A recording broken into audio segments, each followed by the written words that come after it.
어려운 문제를 해결하기 위하여라는 제목으로 함께 은혜 나누기 원합니다. 여러분은 살다가 문제를 만나면 어떻게 하십니까? 그것도 어려운 문제를 만나면 어떻게 풀어가십니까? 우리가 똑같은 문제를 만나도 반응하는 것이 사람마다, 성격마다 참 다양합니다. 해결 방법이 다양하다 해도 정작 내가 인생에서 풀기 어려운 문제를 만날 때 우리는 어떻게 문제를 풀어야 할지 알지 못할 때가 많습니다. 세상 사람들은 우리에게 참 다양한 방법을 제시합니다. 그러나 우리 하나님 나라 백성은 문제를 해결하는 방법이 그들과는 달라야 함을 우리는 알고 있습니다. 오늘 본문 말씀을 통하여 하나님이 우리에게 원하시는 문제 해결 방법을 함께 살펴보겠습니다. 이스라엘 라마다임 소빔이라는 곳에 한 가정이 있습니다. 한 남편과 두 아내로 구성된 이 가족. 남편의 이름은 엘가나, 그리고 한 아내는 브닌나, 나머지 한 명은 한나입니다.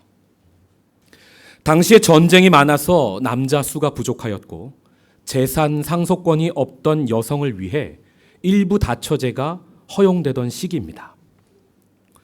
그런데 이 가정의 문제는 무엇입니까? 한나에게 자식이 없는 것이 이 가정의 큰 어려움이었습니다. 당시에 자식, 특히 아들이 없다는 것은 재산 상속권이 없다는 말입니다. 본인보다 남편이 먼저 죽으면 아들이 없는 여인은 과부가 됩니다. 구걸하며 다녀야 하는 처지가 된다 이 말입니다. 그래서 당시에 자식을 낳지 못하는 여인은 신에게 미움을 받았다. 저 사람은 저주받은 사람이다 라고 여겨졌습니다. 여러분, 삶을 살아가는데 당장 미래가 보장되지 못하고 언젠가는 쫓겨나 거지로 나앉게 된다는 두려움, 얼마나 큰 문제입니까? 하나님이 나를 버리셨나? 아마 이 정도의 아픔이었을 것입니다. 그런데 이 어려운 가정의 문제를 푸는데 셋이 모두 다른 모습을 보이고 있습니다. 먼저 남편 엘가나는 하나님께 제사 드리고 나서 가정의 몫을 나누는데 브닌나와 자녀들에게 주고 그리고 나서 그것의 2배를 한나에게 줍니다. 그런데 여러분, 이것은요, 이 방법은 문제를 더 키우고 맙니다. 브닌나는 이 문제를 어떻게 대처합니까? 질투를 해서 한나를 괴롭히기 시작합니다. 어느 정도의 괴롭힘이었냐 하면 성경이 브닌나를 한나의 적수라고 표현하고 있습니다. 여기서 적수라는 히브리어는 차라인데 고통, 재난, 고난을 의미합니다. 이 단어는 구약에서 적에 의해 포위된 백성이 괴로워할 때 이제 곧 죽는구나 라는 두려움을 느낄 때 쓰이고, 또 첫 아이를 낳는 여인이 고통 가운데 소리치며 아파할 때 사용됩니다. 이렇게 2가지 용례로 67회 쓰이고 있습니다. 그리고 딱 한 번 두 아내 중 한 명이 자기 라이벌을 괴롭게 할 때 한 번 쓰이는데, 바로 이 본문에서 브닌나를 차라라고 기록하고 있습니다. 브닌나가 한나를 이토록 괴롭혔다는 말입니다. 여러분, 첫째 아기를 낳기 위해 진통이 시작돼서 어마어마한 아픔을 가지고 병원으로 달려가던 그날을 기억하십니까? 그리고 병원 침상에서 태의 문이 열릴 때까지 그 고통을 짧게는 1시간, 어떤 분은 5시간, 어떤 분은 하루 24시간을 넘기도록 고통하시는 분을 보았습니다. 그 아픔과 진통이 매일매일 계속되는 것이 바로 한나의 마음, 한나의 고통이었다 이 말입니다. 여기까지 살펴보면 엘가나의 문제 해결 방법은 문제 해결에 전혀 도움이 되지 않는 것을 봅니다. 오히려 문제를 더 복잡하게 만들고 있습니다. 편애는 가장 안 좋은 결과를 낳는 것을 기억하십시오. 또 분인나도 마찬가지입니다. 질투는 모든 문제를 더 악화시킵니다. 본인이 편애를 당했다고 하지만 사실 분인나의 입장에서 자세히 살펴보면요, 자기에게는, 한나에게는 없는 자녀가 있었습니다. 하나님이 주신 거죠. 그런데 본인에게 있는 것에 감사하지는 않고 남에게 없는 것을 놀리고 지적하고 괴롭히는 사람, 우리는 살아가면서 이런 차라를 자주 만나곤 하지 않습니까? 저는 한국에서 12년 동안 청소년, 청년, 장년 교구 사역까지 모두 경험해 보았습니다. 어느 연령대나 지금 다 어렵고 힘들지만 특히 초등학생들과 청소년들을 보면요, 학교 분위기가 우리가 자랄 때와는 사뭇 다른 것을 보고 있습니다. 우리 신앙의 아이들이요, 학교에 가서 이런 차라를 만나고 있다 이 말입니다. 학교에서 아이들이요, 놀리는데 같이 못 놀리면 또 욕하는데 같이 욕을 못하고, 그런 마냥 착한 아이들을 뭐라고 부르는 줄 아십니까? 호구라고 부릅니다. 호구는 검도 할 때 머리에 쓰는 보호구인데 때리지는 못하고 바보같이 맞기만 한다고 착한 아이들을 놀릴 때 쓰는 말입니다. 여러분, 착한 아이가 문제입니까? 아니면 그 착한 아이를 호구라고 놀리고 있는 아이들이 문제입니까? 그래서요, 아이들이 욕하면 더 세게 욕해야 되고요, 아이들이 때리면, 한 대 때리면 두 대로 갚아야 해요. 뭐예요? 차라가 또 다른 차라를 만들어내는 것을 봅니다. 이것을 예수 그리스도의 사랑으로 끊어내는 것이 정말 다음 세대의 시급한 문제입니다. 생명이 또 다른 생명을 낳아야 하는 것인데 적수가 또 다른 적수를 낳고 미움이 또 다른 미움을 낳아서는 안 된다 이 말입니다. 이렇게 마귀가 다음 세대 교육 현장에 깊숙이 침투해 있는 것을 저는 12년 동안 사역하면서 많이 보았습니다. 청소년은 왕따 문제, 청년은 취업난으로 인해서 건강한 우정보다 차라를 많이 만나는 것을 봅니다. 하물며 작년의 사회생활, 직장생활이겠습니까? 갑과 을, 요즘은 을질도 문제예요. 그러므로 지금으로부터 약 3,000년 전 한나의 어려움, 그 가정의 어려움은 현재 우리가 겪는 어려움과 본질상 조금도 다르지 않다는 말입니다. 그 차라의 문제 앞에서 우리들은, 그리고 우리 아이들은 과연 어떻게 대처해야 하는 것입니까? 본문으로 돌아와서 한나는 지금 자식이 없는 아픔 가운데 있습니다. 그것만으로도 힘든데 설상가상 분인나가 차라가 되어 자기를 분하게 하고 괴롭게 합니다. 남편의 갑절을 주는 사랑도 소용없어요. 내가 당신에게 10아들보다 낫지 않냐라는 위로의 말도 이제는 더 이상 소용이 없습니다. 그래서 한나는 엘가나의 편애, 또 분인나의 질투와는 다르게 문제 해결 방법으로 무엇을 선택합니까? 바로 기도를 선택합니다. 여기서 한나가 다른 사람보다 거룩해서 기도를 선택했다기보다 선택할 것이 기도 밖에는 없어서 기도의 자리로 나아가는 거예요. 사랑하는 성도 여러분, 이것이 바로 은혜입니다. 다른 선택은 할 수 없지만 기도해야겠다고 마음이 드는 것, 이것이 바로 진정한 문제 해결의 시작이기 때문입니다. 그런데 여기서 기도란 평소에 하는 그 정도 의미의 기도가 아닙니다. 해도 되고 안 해도 되는 기도가 아니란 말입니다. 또 우리가 흔히 연말에 목사님이나 각 부서 부장님들이 선생님 하자고, 성가대 하자고 권면할 때 여러분 뭐라고 하십니까? 웃으면서 기도해 보겠습니다 하시죠? 그때 그 기도도 아닙니다. 그때 기도해 보겠습니다는요, 사실 하나님의 이름을 빌어서 어떻게든 거절해 보겠다는 의도가 깔린 거지요. 그럼 본문의 한나의 기도는 어떤 기도입니까? 매년 하나님 앞에 제사로 예배하러 올라갔다가 거기서도 분인나가 자기를 계속 괴롭히는 거예요. 이제는 도저히 참을 수가 없어서 예배 끝나고 사람들은 다 나가서 먹고 마시는데 자기는 도저히 그 사람들 틈에 있을 수가 없는 거예요. 그래서 마지막 선택으로 성소에 들어가 기도합니다. 사무엘상 1장 10절, 12절, 13절을 제가 읽습니다. 한나가 마음이 괴로워서 여호와께 기도하고 통곡하며 그가 여호와 앞에 오래 기도하는 동안에 엘리가 그의 입을 주목한즉 한나가 속으로 말하며 입술만 움직이고 음성은 들리지 아니하므로 엘리는 그가 취한 줄로 생각한지라. 아멘. 어떤 기도입니까? 여기서 한나가 기도하다라는 단어가 팔랄이라는 히브리어인데 쓰러지다, 넘어지다라는 뜻입니다. 여러분, 이게 매우 중요합니다. 차라, 즉 적수가 우리에게 압도적인 고통을 줘요. 괴롭혀요. 그때 우리는 아무 힘이 없어서 호구처럼 그저 당합니다. 그러다 쓰러지고 맙니다. 그런데 우리가 어디서 쓰러져야 하는 겁니까?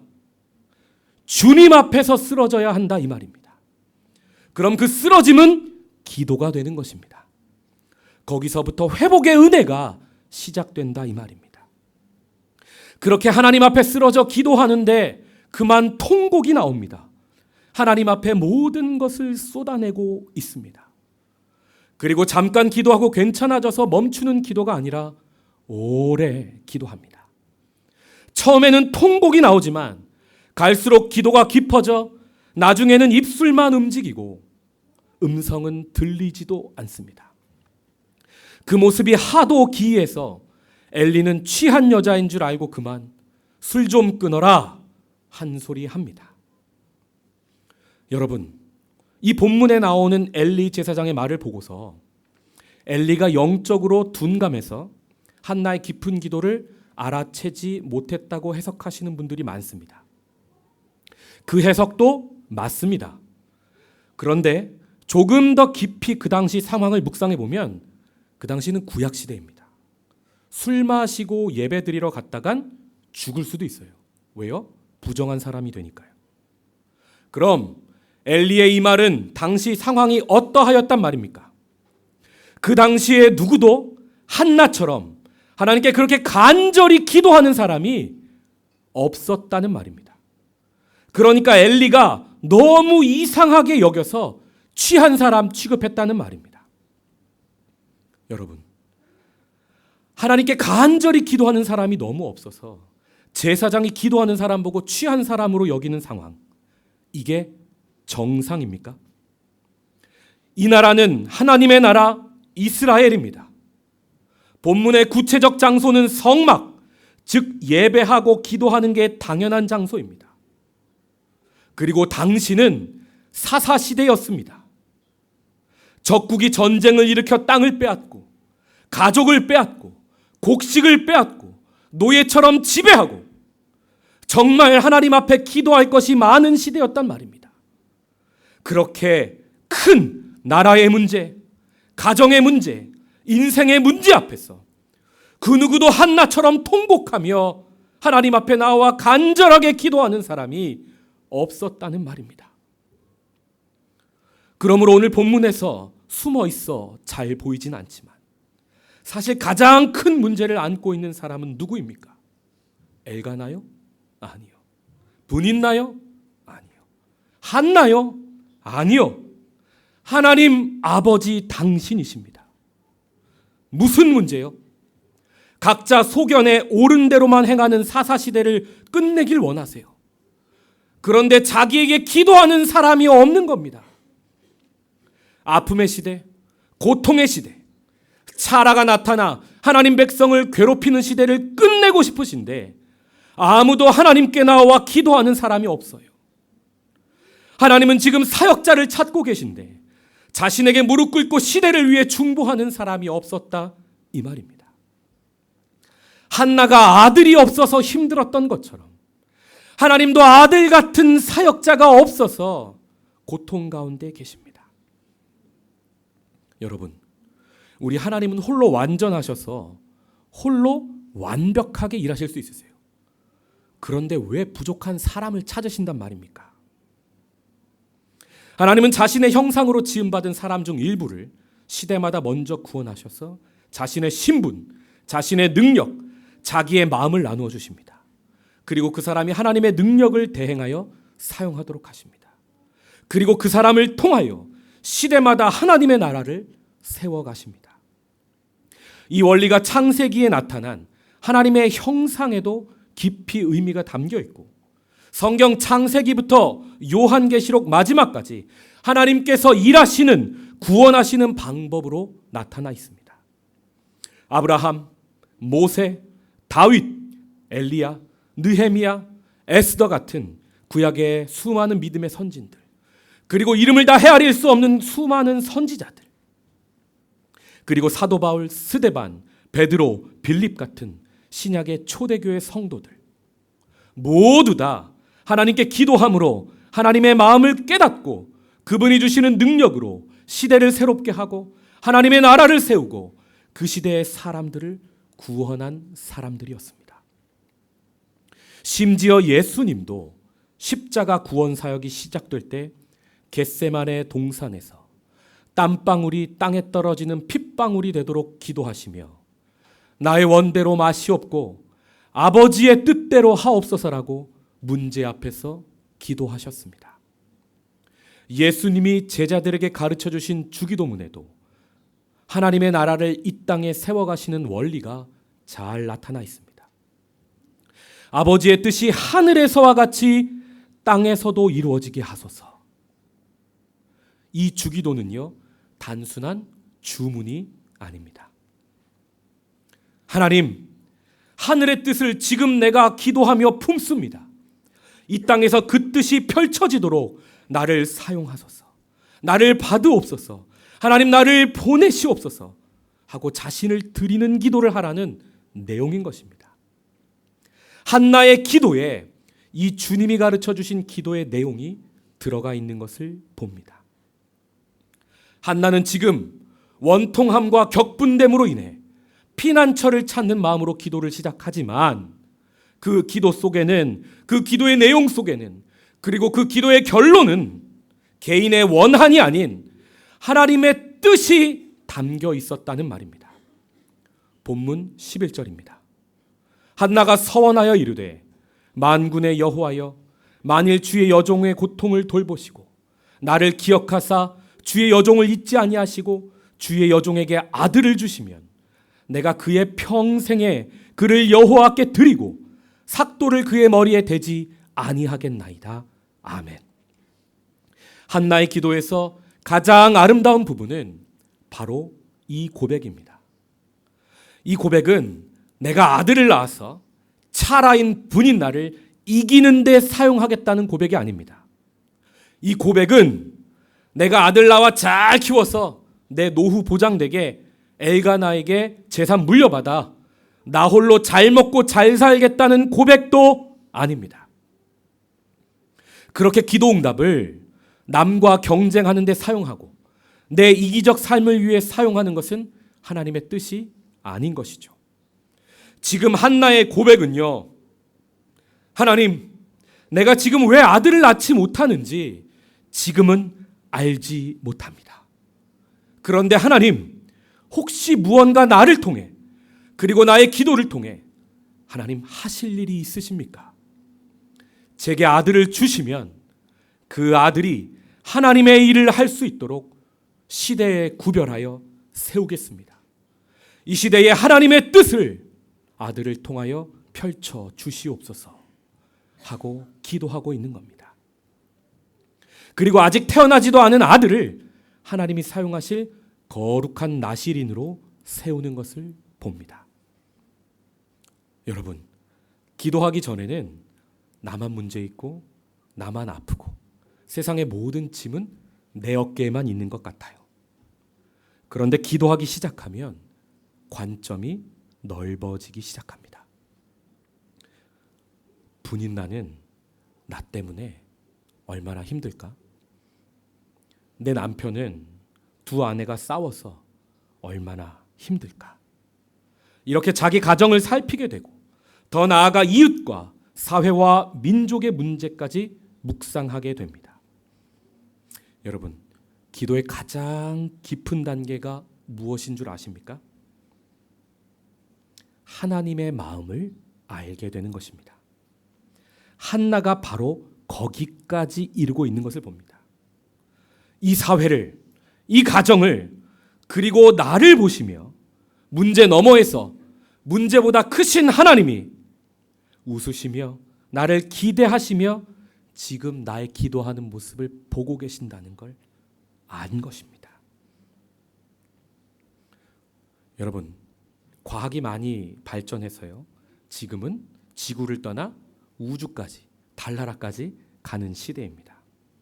우주 비행사가 우주선을 타고 우주로 가서 지구를 내려다보면 지구가 그렇게 아름다우면서 동시에 그렇게 작아 보인답니다. 그러면서 내 인생을 보는 시각이 달라진답니다. 왜요? 우주적 관점으로 내 삶을 조명하여 보는 거예요. 우주에서 지구를 내려다보며 내 문제를 바라보면 나를 괴롭혔던 문제가, 그렇게 크게 보였던 문제가 한없이 작게만 느껴진다는 말입니다. 한나는 지금 우주적 관점, 아니 더 나아가 하나님의 관점으로 자신의 문제를 내려다보고 있는 것입니다. 여러분, 사실 하나님은요, 지금 이 한나의 고백을 받기를 계속 기다리고 계셨어요. 본문 5절입니다. 여호와께서 그에게 임신하지 못하게 하시니, 무슨 말입니까? 하나님께서 한나가 기도하러 나오기를 기대하며 잠시 임신을 지연시키셨다는 말입니다. 사실은 이 정도로 문제가 꼬이지 않아도 되는데 엘가나의 문제 해결 방법이, 그리고 분인나의 문제 해결 방법이 문제를 그만 더 큰 문제로 만들어버렸다는 말입니다. 이 어려운 상황에서 하나님은 한나의 기도를 들으십니다. 그리고 엘리 제사장을 통해 이렇게 선포하십니다. 17절입니다. 엘리가 대답하여 이르되 평안히 가라. 이스라엘의 하나님이 네가 기도하여 구한 것을 허락하시기를 원하노라. 아멘. 이렇게 하나님은 기도가 응답되기 전에 먼저 응답의 사인으로 평안, 샬롬을 주십니다. 이 샬롬은요, 세상 방법으로 문제를 해결하는 사람은 결코 얻을 수 없어요. 아니, 세상적 방법으로 그 문제가 설령 해결되었다 할지라도 그 방법으로는 결코 얻을 수 없는 것이 샬롬입니다. 이것은 오직 하나님께 기도로 나아가 문제를 해결하는 자에게 말씀으로 주시는 평안입니다. 제가 한 달, 두 달 전 즈음에 한국에 개인적인 큰 문제가 있어서 하나님께 새벽마다 간절히 기도했습니다. 그런데 그 주에 청년 새가족이 등록해서 주일에 새가족 교육을 하는데, 처음에 안녕하세요, 반갑습니다. 저는 한민 목사입니다. 자매님 이름이 어떻게 되세요? 물었습니다. 그 청년의 이름이 무엇이었는 줄 아십니까? 정평안이었습니다. 제가 새가족 교육을 하는 내내 내용이 뭐였는지, 무슨 말을 했는지도 몰라요. 마음속으로 그저 감사합니다 하나님, 감사합니다 하나님 기도만 했어요.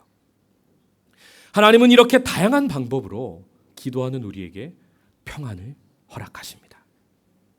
이렇게 평안을 얻은 한나는 기도를 마치고 삶으로 돌아가는데 얼굴에 다시는 근심하는 빛이 없습니다. 그리고 얼마 후 하나님은 한나를 생각하시고 그에게 아들을 주십니다. 그 아들의 이름을 무엇이라 짓는지 아십니까? 사무엘. 쉼엘. 쉼은 쉐마에서 나왔습니다. 쉐마 이스라엘. 들어라 이스라엘아. 듣는다라는 동사고요. 엘. 하나님이죠. 하나님이 들으신다라는 뜻이죠.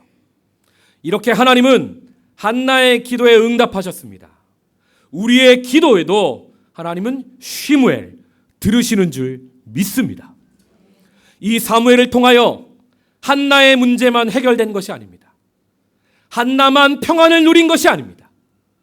적수, 분인나도 평안을 누리게 되고 남편도 평안을 누리게 되고 더 나아가 민족이 평안을 누리게 됩니다. 어떻게요? 사무엘이 자라면서 그 당시 아무도 듣지 못했던 하나님의 음성을 듣게 됩니다. 그리고 그 음성에 순종하여 사무엘이 사사로 서고 그 민족을 구원하고 그 민족에 없었던 샬롬, 평안을 얻게 되는 것을 봅니다. 이처럼 그리스도인의 아픔과 고통은 기도를 통해 해산의 고통이 됩니다. 우리 그리스도인의 고통은 생명을 낳고 사람을 살리고 시대를 구원하는 창조적 아픔이 되는 것입니다. 그러므로 우리 믿는 성도들은 삶에서 차라 같은 적수가 나타나 나를 괴롭게 할지라도, 그래서 내가 삶의 자리에서 쓰러질지라도 그 쓰러짐이 하나님 앞에서의 쓰러짐, 팔날 기도가 되는 줄 믿습니다. 삶에서 분인나가 나에게 차라의 아픔을 줄지라도 그 아픔은 기도를 통해 모두를 구원하는, 그리고 새로운 시대를 낳는 창조적인 해산의 고통이 된다, 이 말입니다. 삶의 어려운 문제를 해결하기 위하여 우리 함께 기도합시다. 그리고 평안함을 얻고 기도응답 받기를 주님의 이름으로 축복합니다. 내 문제만 해결하기 위해서가 아니라, 적을 쓰러뜨리고 내가 이기기 위해서가 아니라, 이미 십자가에서 승리하신 그 하나님의 승리를 우리 모두가 누리기 위해 기도합시다. 기도하겠습니다.